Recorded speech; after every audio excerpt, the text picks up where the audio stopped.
أعوذ بالله السميع العليم من الشيطان الرجيم بسم الله الرحمن الرحيم والصلاة والسلام على أشرف المرسلين سيدنا محمد وعلى آله وصحبه أجمعين ونعوذ بالله من شرور أنفسنا من سيئات أعمالنا من يهد الله فهو المهتد ومن يضلل فلن تجد له وليا مرشدا ونشهد أن لا إله إلا الله وحده لا شريك له ونشهد أن محمدا عبده ورسوله السلام عليكم ورحمة الله وبركاته. Bon, c'est avec un grand plaisir que je suis ici. Le frère a fait en votre nom une introduction et le salut par l'amour que nous portons en Dieu, walhamdulillah. Que Dieu nous protège, nous guide et qu'il nous donne, bi'idhnillahi ta'ala, la compréhension. D'abord la connaissance pour que nous soyons musulmans, la compréhension pour que nous soyons bien guidés et le discernement pour que nous soyons parmi les rapprochés, Inch'Allah.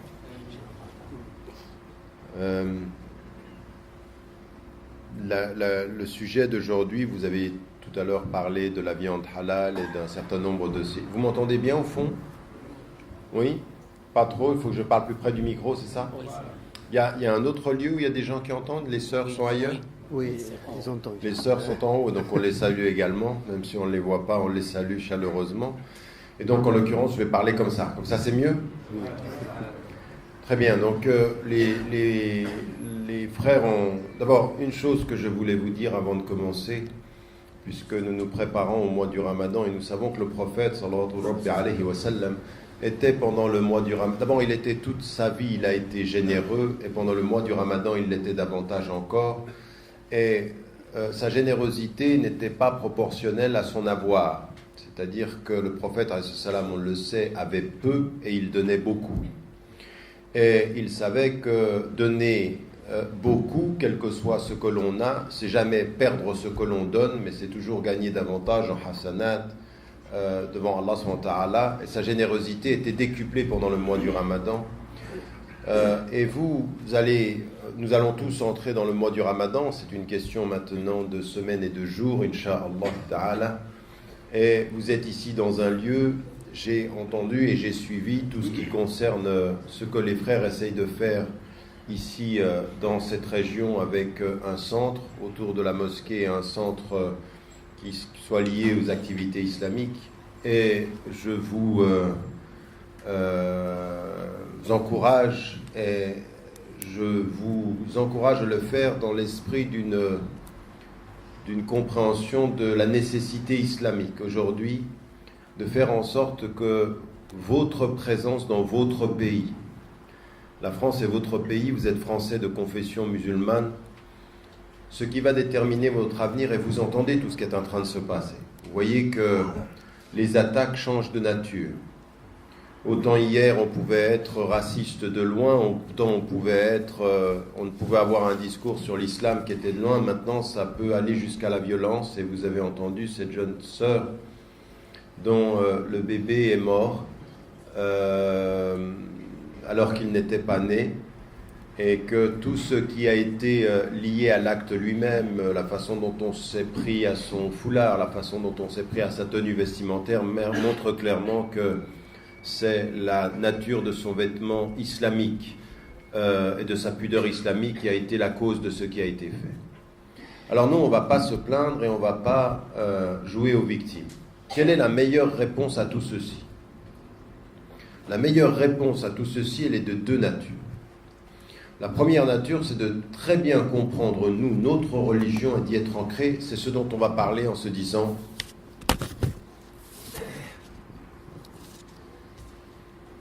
Simplement pour être... D'accord. Comprendre notre religion et, par exemple, dans notre pratique, comprendre l'essence même de notre pratique, c'est ce dont nous allons parler, par exemple, avec le mois du Ramadan qui vient, Inch'Allah. Mais la deuxième nature de réponse, c'est ce que, si vous lisez un livre que j'avais écrit il y a bien des années de cela, et je l'ai repris ensuite en reconsidérant les priorités, c'est l'institutionnalisation de l'islam et des musulmans en France. Ça veut dire créer des institutions qui soient des institutions solides, qui ne soient pas simplement des mosquées, des centres, des espaces culturels, des espaces éducatifs. Nous devons avoir des institutions indépendantes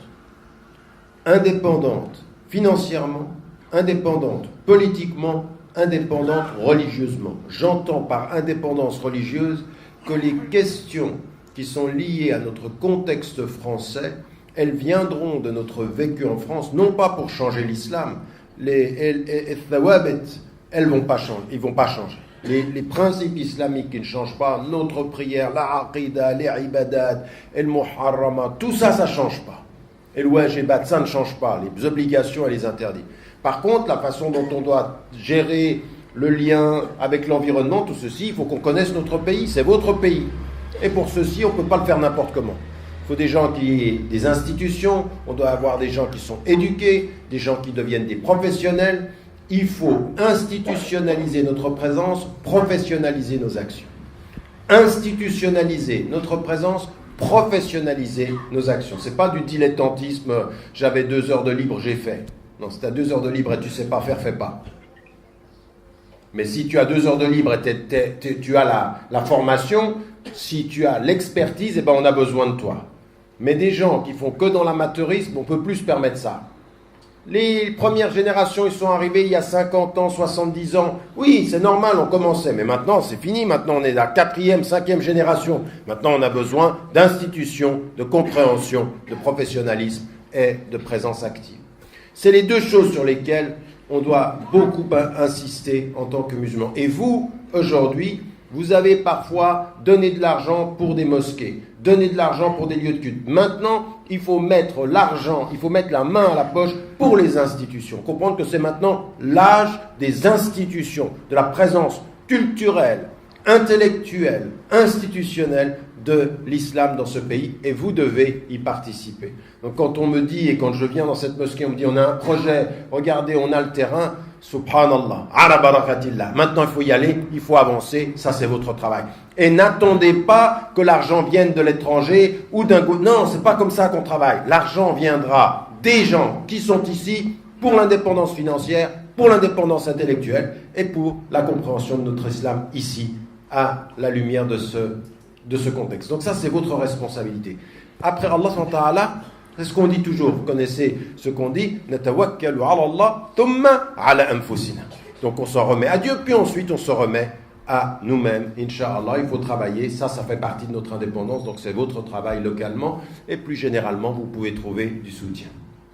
L'autre chose, c'est la première condition dont je parlais, c'est de comprendre notre religion.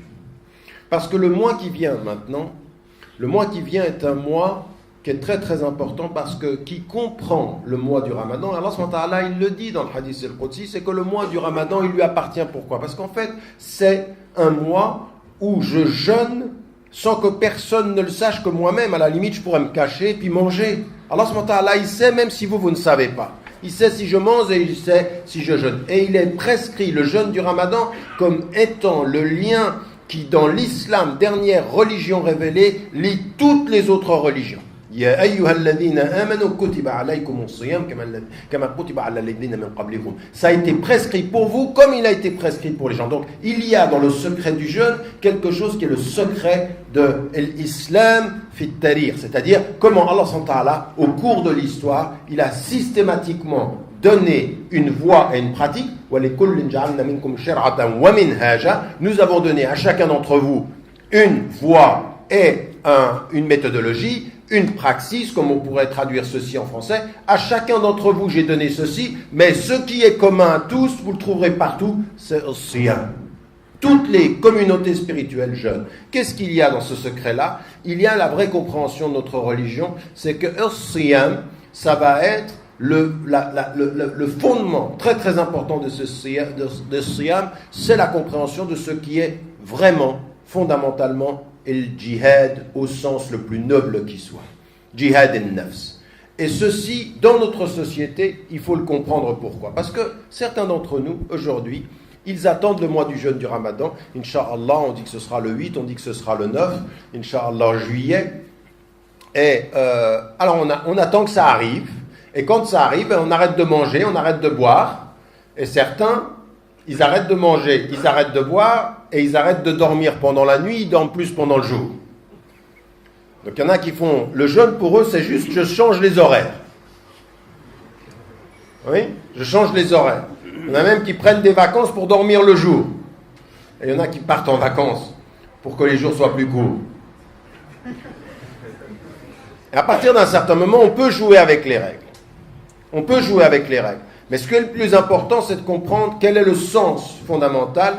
Quand Allah subhanahu wa ta'ala nous dit « Shahru Ramadan alladhi unzila fihi al-Qur'an » Le mois du Ramadan, c'est le mois dans lequel est descendu le Coran. Ça veut dire quoi?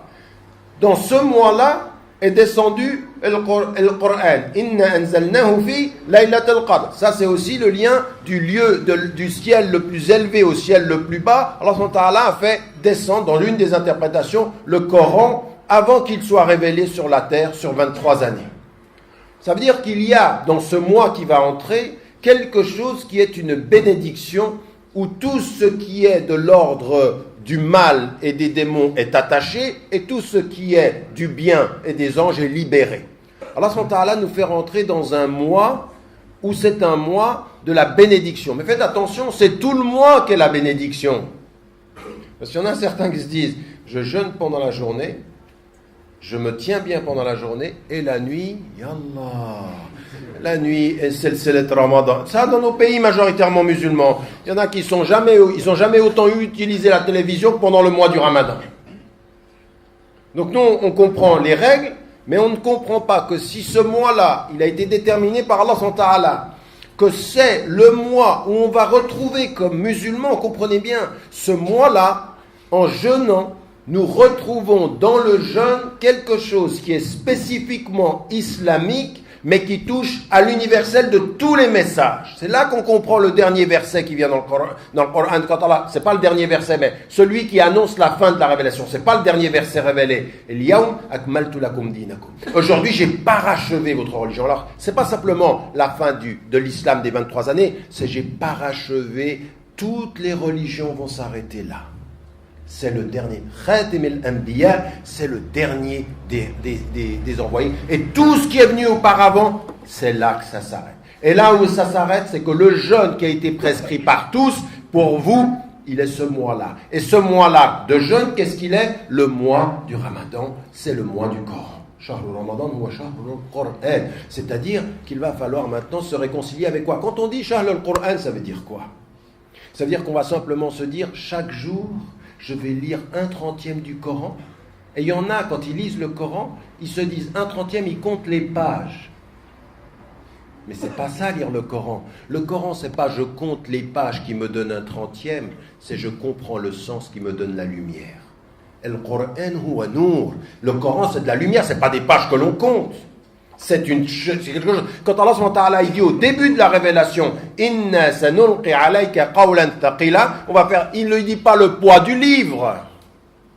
C'est le poids des pages, c'est le poids du sens, c'est le prophète sallam qui en pleurait. Inna hadha al-Qur'an nadala bihuzn. Il a été révélé avec de la. Pourquoi? Il y a quoi comme tristesse? C'est parce qu'il est porteur de sens. Attention, ce qui vient là, c'est lourd.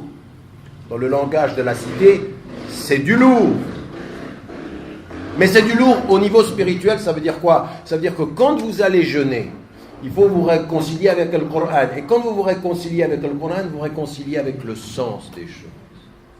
Pas le livre que l'on lit dans la quantité, mais le sens que l'on observe dans la qualité. La qualité. Et donc ce mois-là, c'est un mois où quand on va commencer à s'y préparer, il faut qu'on se prépare à quoi il sert ce mois. Qu'est-ce qui est le sens?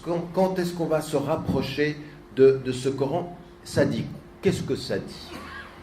Ça dit que ce mois qui vient, qui est le mois du Coran dans lequel on va se préparer à la lecture, il doit, pour maintenant, parce que vous savez que dans 2 cas, le hadith du prophète il dit « Man sama Ramadan »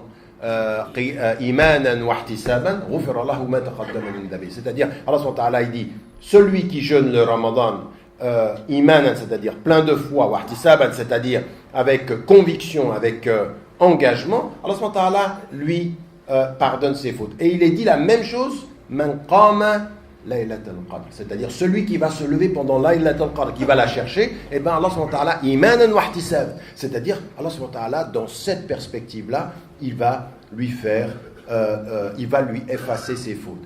Ça veut dire quoi, effacer ses fautes? Ça veut dire qu'il y a dans ce mois, comme il y a dans Laylatul Qadr, quelque chose qui est lié à la purification.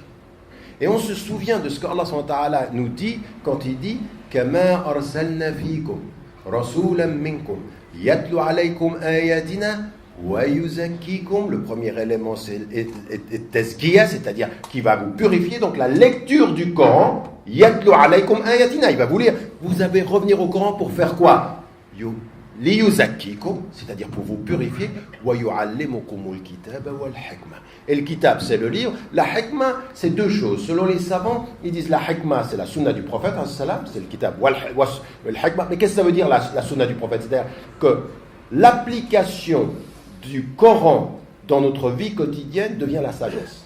Parce qu'on suit le prophète, on suit le prophète. Et c'est aussi la sagesse. Et qu'est-ce que c'est quelqu'un de sage? Quelqu'un de sage, c'est quelqu'un qui connaît les principes et qui agit à la lumière de ces principes. Il a l'équilibre des sages et non pas la contradiction des égarés. Le sage, c'est ça. C'est celui qui sait où il va. Quand nous, on nous dit, quand on revient dans ce mois et qu'on entend Allah subhanahu wa ta'ala qui nous dit « J'ai envoyé parmi vous un envoyé qui va venir vous lire ce Coran. » Pour faire quoi? Pour vous purifier. Donc le mois du Ramadan, qui est le mois du Coran, c'est le mois de la purification. Vous refaites le lien et vous comprenez, c'est le mois de... Mais attention, le mois de la purification passe aussi par quoi? Par le mois de la connaissance. C'est-à-dire la connaissance du Coran et la connaissance de la vie du prophète. Et c'est là que quand on doit toujours faire les deux, s'approcher du Coran, s'approcher du prophète. Comment est-ce qu'il était? Qu'est-ce qu'il faisait? Comment est-ce qu'il vivait le mois du Ramadan? Et d'un autre côté, qu'est-ce que c'est que ce Coran et qu'est-ce qu'il nous rappelle? Eh bien, le Coran, qu'est-ce qu'il va nous rappeler? La première des choses, c'est, pendant le mois du Ramadan, puisqu'on ne mange pas, puisqu'on ne jeûne pas, c'est attention à votre comportement. Et l'imam al-Ghazali, Abu Hamid al-Ghazali, il disait, il y a 3 niveaux du jeûne. Il y a le jeûne qui est le jeûne du corps, c'est-à-dire le fait qu'on ne va pas manger, on ne va pas boire. Ce que font la majorité des musulmans. La moyenne des musulmans, on ne mange pas, on ne boit pas, et pas de relations sexuelles pendant la journée, et on ne fume pas. Ceux qui ont quand même des doutes sur le fait je peux fumer si j'avale pas la fumée, non. Oui? C'est clair? Non. C'est pas une petite cigare, non.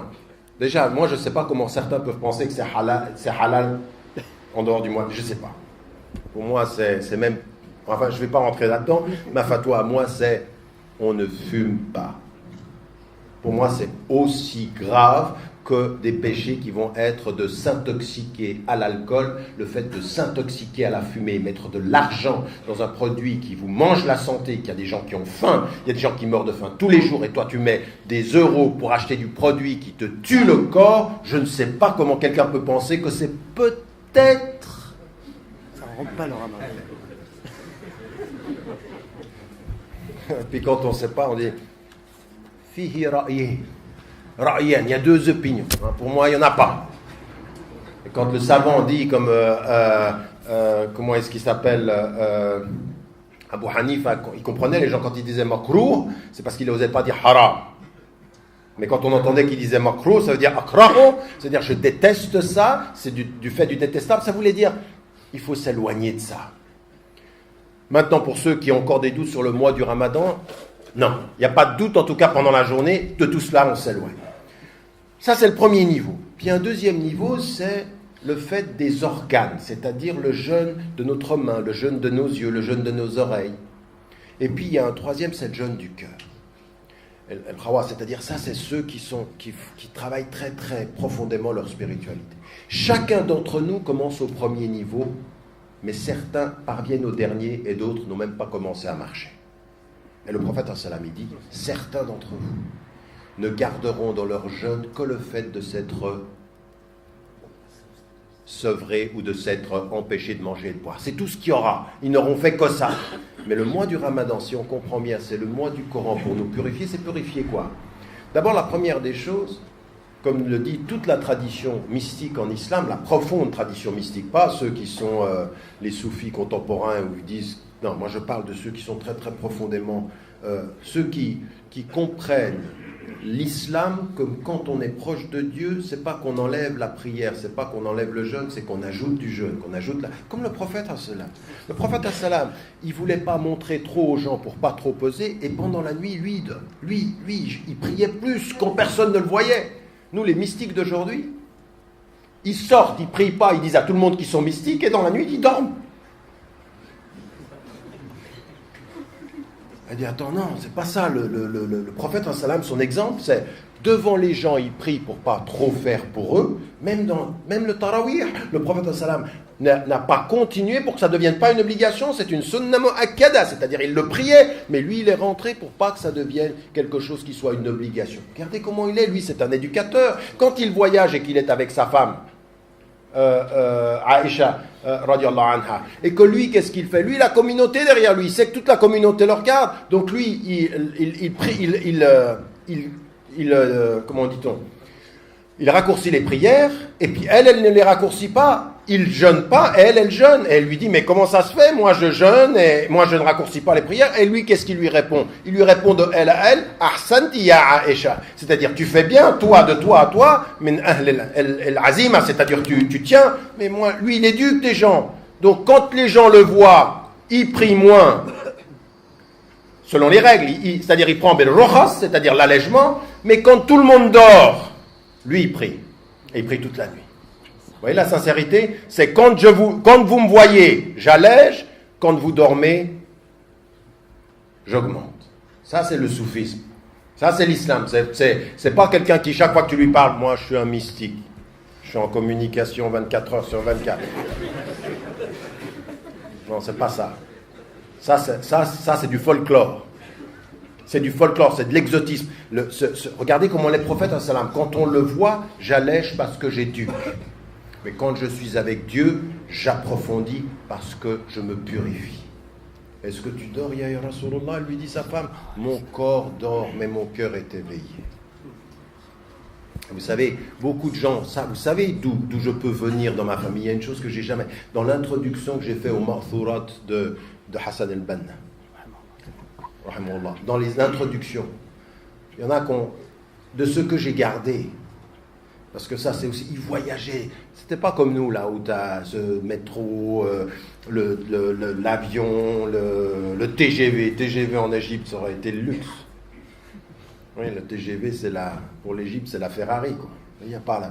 Mais là-bas, à cette époque-là, il n'y avait rien de tout ça.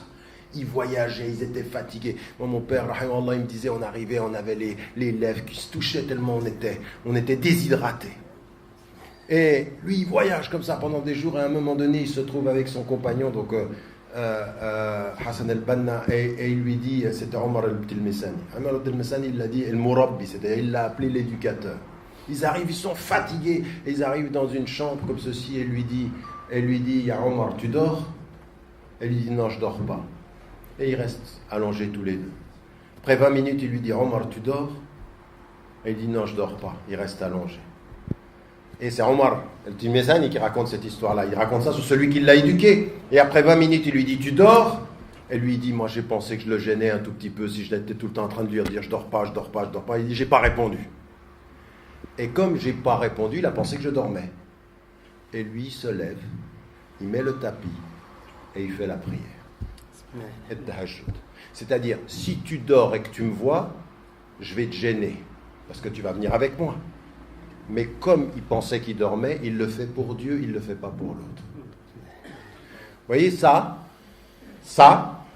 vous le prenez, ça c'est l'exemple du prophète, et c'est ça que nous devons faire. Pour nous, c'est cette sincérité-là. Le début de la purification de soi à soi, c'est de le faire pour lui, pas de le faire pour les autres. Et le jeûne, c'est ce que dit Allah subhanahu wa ta'ala. Quand il dit dans le hadith al-Qudsi que ça c'est pour moi, il dit, vous ne jeûnez pas pour votre voisin, vous ne jeûnez pas pour votre papa, vous ne jeûnez pas pour votre maman, vous ne jeûnez pas pour votre enfant, vous ne jeûnez pas, vous jeûnez de vous à vous pour moi. Et c'est entre toi et moi. C'est la sincérité ultime. Donc à partir de ce moment-là, on rentre avec, c'est à ça qu'il faut se préparer. Donc c'est ce travail de purification-là. Et ça veut dire, si vous pouvez, alhamdoulilah, après c'est une question de discipline. Le mois du Ramadan, vous savez quand il est dit, le Fajr c'est comme ça, le Maghrib c'est comme ça, qu'est-ce que ça veut dire? Inna salata kanat ala al-mu'minin kitaban mawquta. Ça veut dire quoi? La prière, elle est selon des horaires déterminés. Le fait de différencier le fil blanc d'un fil noir, ça veut dire quoi ça? En termes psychologiques, ça veut dire entrer dans le mois du Ramadan avec discipline. Soyez disciplinés. C'est pas je fais n'importe quoi. Parce qu'il y en a certains. Quand le prophète il dit suhur baraka, c'est-à-dire il y a une miséricorde, il y a un bienfait, une bienfaisance dans le suhur. Pourquoi? Il y en a certains, ils mangent le soir, ils restent réveillés toute la nuit, et puis suhur il dit j'ai pas besoin de manger parce que je vais tenir. Regardez, quelqu'un qui pense avec son corps, il dit je me lève pas, je dors jusqu'à 10h, quand c'est pas 11h, quand c'est pas midi. Et puis, j'ai pas besoin de manger. Et je tiens. Qu'est-ce qui tient? Ton corps. Mais le jeûne, c'est pas que ton corps tienne. C'est que ton cœur s'ouvre. Et alors, il faut se lever pour être heureux parce qu'il y a une baraka. C'est là où il y a des anges. C'est là il faut se lever. Lève-toi et discipline-toi à te lever. Et quand tu te disciplines à te lever pour être suhour, ça veut dire que tu vas dormir un tout petit peu plus tôt. Ça veut dire que tu vas dormir de façon plus régulière. Et tu vas gérer ta fatigue. Tu vas gérer ta fatigue. Tu ne vas pas laisser ta fatigue l'emporter parce que certains jeûnent avec discipline, prient et mangent de façon indisciplinée. Or, le mois du Ramadan, c'est parce que tu jeûnes avec discipline, il faut discipliner tout le reste. Ta prière, ton repas et ta façon d'être avec les règles. Donc, il faut tout changer. C'est un mois de rupture. Pendant 11 mois, tu as pu vivre indiscipliné. Ce mois-là, discipline à nouveau, pour que ce mois-là, puisqu'il a dit imanan wa ihtisaban, c'est-à-dire parce que c'est avec foi, parce que c'est avec conviction, c'est pour t'aider à revenir pendant les 11 mois qui viennent avec un peu plus de discipline. Mais comme Allah subhanahu wa ta'ala, il nous connaît et qu'il sait qu'on commence avec la discipline et qu'on finit avec moins de discipline, le mois du Ramadan revient. Comme le Yom el-Jum'a revient. Comme la prière revient 5 fois, parce que nous sommes des êtres d'oubli, parce que nous sommes des êtres de négligence, parce que nous avons été créés faibles. C'est-à-dire que nous sommes des êtres qui ont des faiblesses qui sont même dans notre constitution intellectuelle. Il faut le Coran, c'est dhikr, ça veut dire quoi? Rappelle-toi parce que ta conscience oublie. Donc quand on rentre dans le Ramadan avec ceci et qu'on comprend qu'il faut discipliner son corps, après on va discipliner sa lecture avec le Coran. Et ça aussi c'est très important quand on va se préparer pendant le mois du Ramadan.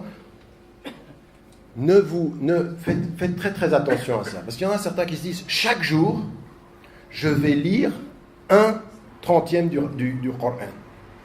Comme ça je l'aurai terminé. C'est bien. Si vous pouvez le faire de cette façon-là, c'est bien.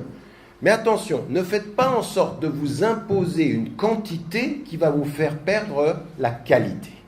Vaut mieux lire moins et profondément que lire beaucoup et mal. Parce que la lecture qui compte les pages est une lecture de comptable. La lecture qui lit le sang, c'est une lecture d'adorateur. Al-qira'at ta'abbudiyya, c'est pas les pages. Al-qira'at ta'abbudiyya, il y a ta'abbud. Et l'ibada.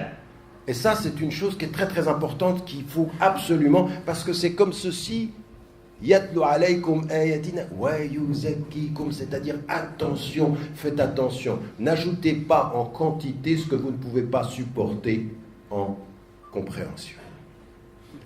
L'essence là. Donc il vaut mieux se dire, chaque jour, si je vais à la prière, je vais faire le tarawih, alhamdoulilah, l'imam il va lire le Coran, je vais pouvoir suivre, mais moi, chaque jour, de façon disciplinée.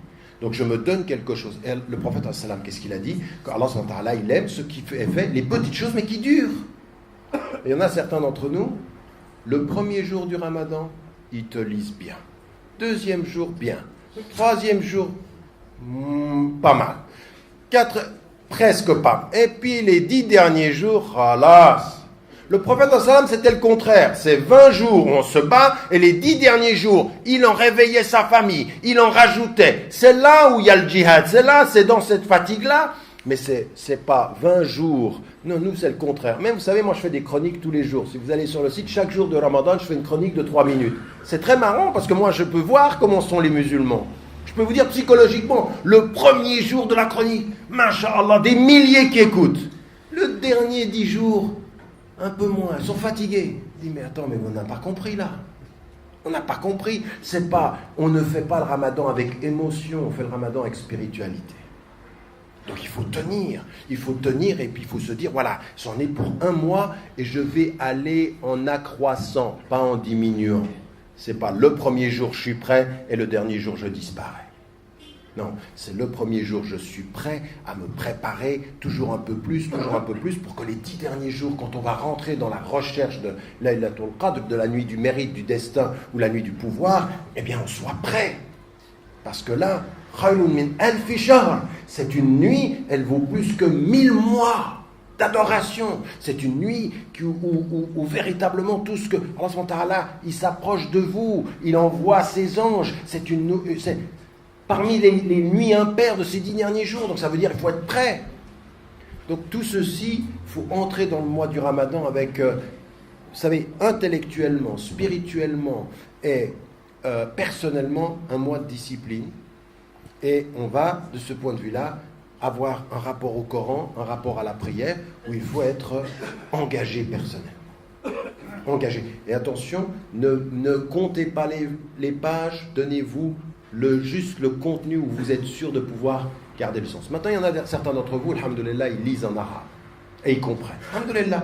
Si vous lisez en arabe et que vous comprenez, alors, mais parfois vous ne pouvez pas. Donc vous pouvez entendre en arabe et parfois vous prenez la traduction. Pourquoi? Parce qu'il a dit yu'allimukumul kitaba wal hikma. Il y a le ta'lim ici, c'est l'enseignement.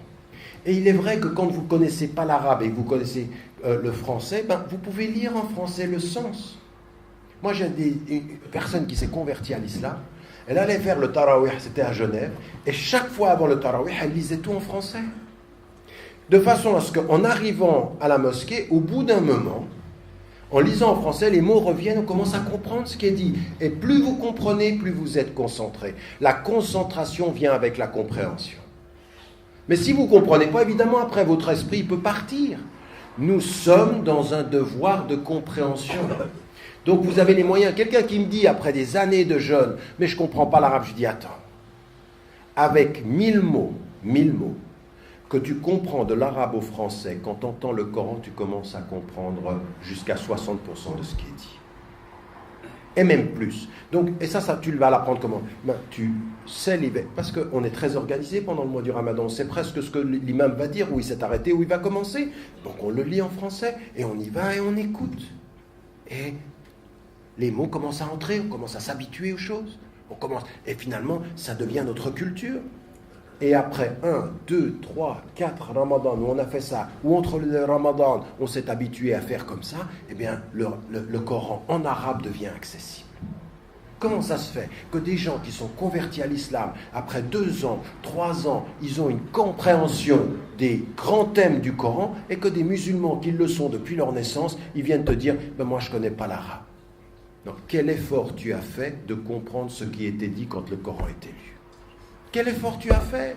Puisque c'est le mois où... Donc il faut lire à un moment donné, on lit, et puis même en français, on lit en arabe, on lit en français. Si on ne peut pas lire en arabe, on a le sens en français. Le Coran, le sens du Coran est accessible en français. Ce n'est pas le Coran, mais le sens est accessible. Raison pour laquelle, quand on traduit le Coran, il ne faut pas dire traduction du Coran, c'est la traduction du sens du Coran. C'est le sens qu'on traduit. Mais quand on a le sens, on commence à entrer, on commence à voir les histoires. Et là, c'est comme... Mais il y a des pays entiers qui sont venus à l'islam par le sens du Coran sans comprendre l'arabe. Pour que vous, qui êtes ici en France, vous puissiez dire après des générations, je ne comprends pas, mais ça c'est de la paresse. C'est de la paresse. Et le contraire de Ramadan, c'est la paresse. Le Ramadan, c'est l'attitude qui est imposée à la musulmane et aux musulmans pendant le Ramadan, ce n'est pas de la paresse, c'est l'engagement dans la lecture. Donc ça, c'est une première des choses. Dans ce qu'on doit faire par rapport à la prière, eh bien, faire sa prière à l'heure, parce que c'est le mois où on doit pouvoir s'y habituer. La troisième des choses, c'est que il y a le jeûne, ce que je vous disais, le jeûne du corps. Et ensuite, il y a un deuxième, c'est le jeûne des membres. Et le jeûne des membres, inna as-sam'a wal basara wal fu'ada kullu ulaika kana anhu mas'ula. Allah subhanahu wa ta'ala dit inna al-basar, c'est-à-dire inna as-sam'a, c'est-à-dire tout ce qu'on entend. tout ce qu'on entend, tout ce qu'on voit et tout ce qui vient à l'intérieur, tout ça, on va être questionné. Tout ça, on va être questionné. Eh bien, inna sam'a, ça veut dire on peut jeûner même dans ce qu'on entend. C'est-à-dire que quand quelqu'un vient vers vous et qui peut vous dire des choses qui ne doivent pas être entendues, il dit « Je ne veux pas entendre ça. Mon oreille, elle jeûne. » Wal-basara, c'est-à-dire ce que vous regardez à la télévision. Vous avez besoin d'un moufti qui vienne vous dire « haram ». Vous savez très bien qu'il y a des choses qu'il ne faut pas regarder à la télévision. Et quand on jeûne, la télévision, il faut l'éteindre. Notre relation au jeûne est inversement proportionnelle à notre relation à la télévision.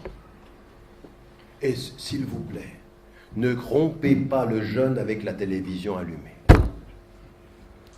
Je veux dire, juste pour l'adhan, et puis après on éteint, d'accord. Et si vous pouvez mettre la radio, c'est mieux. Mais quand on mange en famille, on mange en famille. Allah est avec nous et notre amour est entre nous. Mais pas de télévision. Pas d'autre chose que nous. C'est la famille, on est ensemble. Il y en a, ils ont jeûné, chacun dans leur coin, ils viennent le soir, ils se mettent autour de la table, ils allument la télévision et ils coupent le jeûne en regardant la télévision. Alors c'est vrai, ils regardent tous dans la même direction. Mais ils ne sont pas autour de la même table. C'est pas possible ça. La télévision, il faut savoir l'éteindre. Et même à des choses, vous pouvez maintenant, on peut enregistrer une émission. Là, par exemple, moi je fais une émission sur Iqra tous les jours pendant le Ramadan. On me dit c'est juste au moment de la coupure du jeûne. Et bien moi, ce que je vais vous conseiller, surtout vous ne la regardez pas à ce moment-là. Vous enregistrez, vous la regardez plus tard. Mais pas pendant qu'on va manger ensemble. Pas pendant qu'on va rompre. On prend, regardez la discipline, on prend juste de l'eau, de la date, on fait les invocations, puis ensuite on va prier Salat al-Maghrib, puis ensuite on mange ensemble. Alors après, c'est culturel. Il y en a qui ont un petit repas, puis ensuite 3 heures plus tard, ils mangent. Enfin, de toute façon, vous faites comme vous voulez. Quand moi, je vais souvent au Maroc pendant le mois du Ramadan, j'ai jamais compris, c'est... Masri. Suisse, Masri, yani. Bon. On coupe le jeûne, on attend, vous faites comme vous voulez. Mais il y a une chose qui est importante, qui fait partie du jeûne. Quelle que soit la façon dont vous mangez, la façon dont inna sam'a wal basara wal fu'ad, tout ça qui vous allez être questionné dans votre vie quotidienne. Encore plus pendant le mois du Ramadan, il faut jeûner avec ses oreilles, il faut jeûner avec ses yeux, il faut jeûner avec tout ce qui vient à l'intérieur. Il faut jeûner avec ses mains, il faut éviter le haram avec ses mains, il faut éviter d'aller à des endroits où on ne doit pas aller. Tout ça, il y a du jeûne là-dedans. C'est bien, ton corps il jeûne, ton estomac il jeûne, ta main elle jeûne, tes yeux ils jeûnent, tes oreilles ils jeûnent. Est-ce que ça jeûne ça, quand quelqu'un vient vers toi et qui t'insulte? Il y en a certains, ils viennent vers moi et me disent « J'ai un problème avec ce collègue, parce qu'il jeûne. Quand il jeûne, il est énervé. » Alors il y en a un qui vient au travail, parce qu'il jeûne, et dit « Moi je jeûne, pas vous, t'arrêtes de m'énerver. » Mais attends, si tu jeûnes, c'est le contraire qu'il faut être. Il faut être gentil, il faut être doux. Il y a même un djihad de la maîtrise. Quand il a dit Man Ishadi, qui est le fort parmi vous? Man yamlik nafsa an al-ghadab. Dans la vie quotidienne, qui est le fort? C'est celui qui maîtrise sa colère. Pendant le jeûne, quand tu vas être fatigué, que tu peux être émotionnel, c'est là qu'il y a le vrai djihad. Tu te maîtrises. Quand les gens vont te dire quelque chose, tu viens pas dire à la personne, tu arrives 1 heure en retard au travail, tu dis mais attends, c'est 1 heure en retard. Il dit mais attends, excuse-moi, je jeûne. Parce que le jeûne maintenant, ça permet d'être en retard, de partir avant. Parce qu'il y en a, ils viennent en retard, ils partent avant et ils s'énervent. Après, ils n'aiment pas l'islam. Ouais, non, mais attends, si c'est ça l'islam, c'est quoi? Pendant que tu jeûnes, tu arrives en retard, tu pars avant et tu t'énerves? Ou alors, tu arrives à l'heure, tu travailles bien et tu es serviable? Est-ce que c'est pas ça, le prophète as-salam? C'est ça, la purification, c'est quand tu es au travail, tu vas, et donc on se prépare à ça. On se dit, ça va être difficile, mais avant de maintenant, dans votre travail, il faut qu'on vous voit, il faut qu'on voit la présence. Pas le fait que vous disiez aux gens, je jeûne. Il ne faut pas qu'ils vous voient dans le fait de ce dont vous vous privez, vous, mais de ce que vous leur donnez à eux. Écoutez bien ce que je viens de dire. Les gens autour de vous, ici dans ce pays, il ne faut pas qu'ils vous voient jeûner dans la façon dont vous vous privez, mais dans ce que vous leur donnez. Je me prive moi, mais voilà ce que je te donne. Ma bonté et quoi? Ma générosité. La générosité, c'est quoi? Le prophète sallam n'était jamais autant généreux que pendant le mois du Ramadan, n'est-ce pas? Vous savez ceci. Le prophète sallam était très généreux. Mais c'est quoi la générosité? C'est simplement de donner de l'argent? Oui, c'est de donner de l'argent. Mais c'est de donner un sourire. Mais c'est de tenir la porte. Mais c'est de servir les gens. C'est de la générosité. La générosité affective, la générosité verbale, la générosité de la présence, la générosité de l'éthique, de la distinction, de la morale. Voilà ce que nous devons être. Et ça nous renvoie à nous, parce que c'est là où on sent qu'on apporte quelque chose. Le mois du Ramadan, c'est une école, c'est une lumière pour les gens. Il faut qu'ils voient ça. Pas chaque fois qu'ils vous voient, je jeûne. Mais tais-toi. Tais-toi, ne dis pas que tu jeûnes. Montre-le différemment. Que les gens se disent, mais qu'est-ce qu'il a? Qu'est-ce qu'il a? Pourquoi il est aussi gentil? Et qu'ils cherchent la réponse. Pourquoi il est aussi gentil? Du style, pendant 11 mois, vous n'êtes pas toujours très gentil, mais là... Nous, c'est le contraire.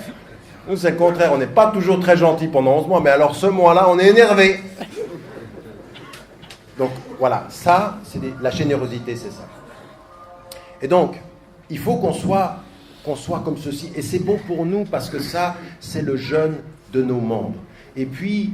l'imam El-Ghazali, il disait, il y a le jeûne du cœur.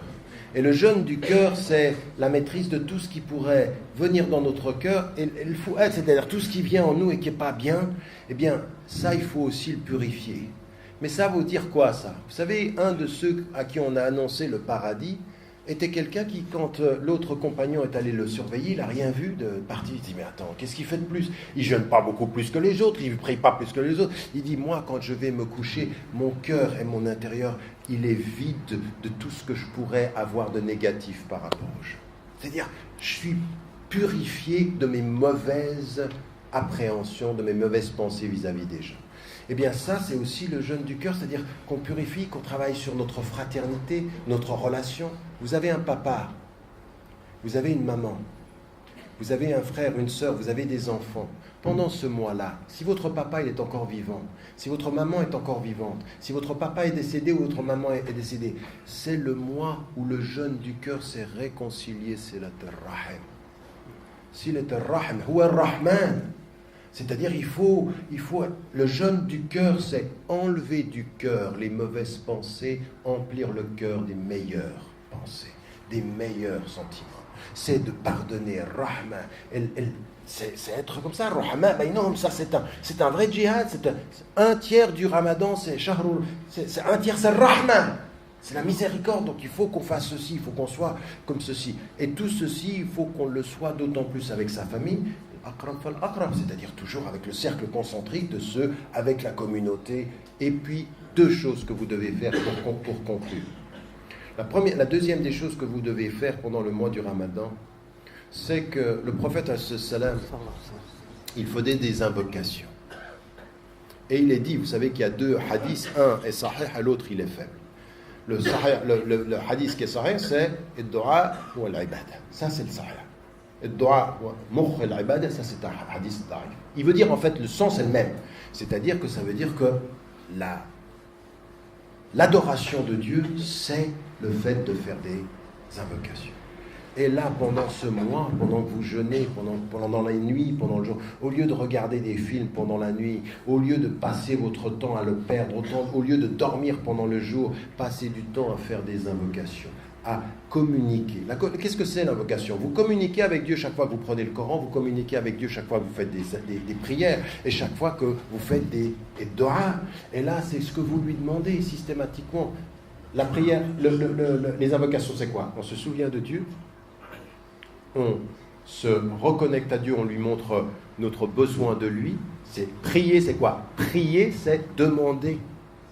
Et la troisième des choses, c'est le remerciement. Anishkurillah. C'est-à-dire, demander, c'est le remercier aussi pour tout ce qu'il nous donne.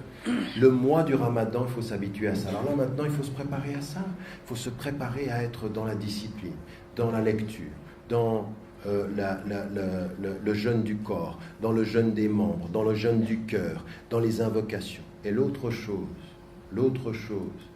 il faut que les gens vous voient, s'il vous plaît. Vous avez parlé tout à l'heure de la viande halal. Le mois du Ramadan, c'est un mois où l'on mange moins. C'est un mois où l'on regarde sa nourriture. Le prophète, même quand il vous dit, même un tiers par rapport à ton estomac, un tiers, laissez un tiers de vide. Pourquoi? Attention, n'exagère pas d'excès. Vous êtes devenus un marché, vous savez ça? Dans l'économie capitaliste, le mois du Ramadan est devenu un marché. On fait de l'argent avec vous. Dans les grandes surfaces, on met des... Alors vous pouvez regarder ça, vous dites, regarde ça. Regarde comme ils reconnaissent l'islam maintenant. Ils mettent des rayons halal. Et toi, tu dis, Masha'Allah, tu commences à te sentir chez toi. Alors lui, il commence à te montrer, regarde comme c'est beau, il y a des dates, elles viennent de partout. Parmi les dates, parfois, et parmi les produits, parfois, il y en a qui viennent d'endroits où il y a des gens qui sont exploités, tu ne le sais même pas, il y en a qui viennent d'Israël, où tes frères et tes sœurs sont exploités jusqu'à la mort. Et toi, tu dis, Bismillah. Regarde d'où viennent les produits que tu manges. Regarde d'où viennent les produits que tu manges. Moi, par exemple, je vais vous dire, j'en ai fait une fatwa personnelle. Et je la défends partout, et j'en ai parlé avec des ulama, dans tout ce que... Mais moi, par exemple, jamais dans ma demeure, toute l'année d'ailleurs, mais je ne peux pas comprendre, moi, par exemple, que vous ayez dans votre demeure, au moment du mois du Ramadan, que vous puissiez rompre le jeûne après le verre d'eau en buvant du Coca-Cola.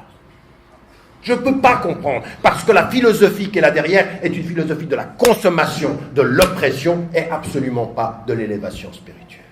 À un moment donné, il faut se poser la question, est-ce que tu manges ce que tu bois?